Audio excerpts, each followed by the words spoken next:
Another day, another fitness tracker. This is the latest fitness tracker in town. Google just released Fitbit Air. This is the thinnest and the most comfortable fitness tracker I have used so far. It is so comfortable that I'm even wearing it while I sleep so that I can track my sleep quality. So let's unbox and set it up together. The real question is it worth the $99? Let's find out. The packaging is small but mighty. It's a conscious decision choice. The box is all paper and it's 100% sustainable. This specific Fitbit is the special edition Steph Curry band. I really like the color and the texture versus the more classic solid bands. Inside the box, you have the tracker and the charger. It's a clean and simple design. It's easy to slip on the band. The sensor or the tracker is very lightweight and it's hidden by the band. I really like how simple and slim and light the band feels.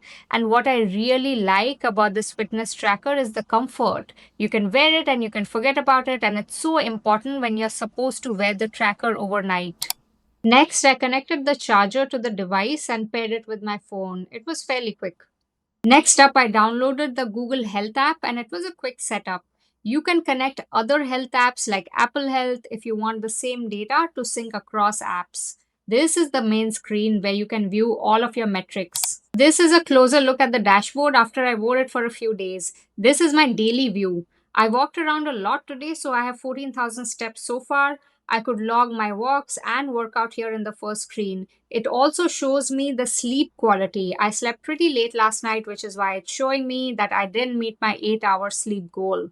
The second tab is a fitness tab that has videos that you can use during your workouts. Pretty handy.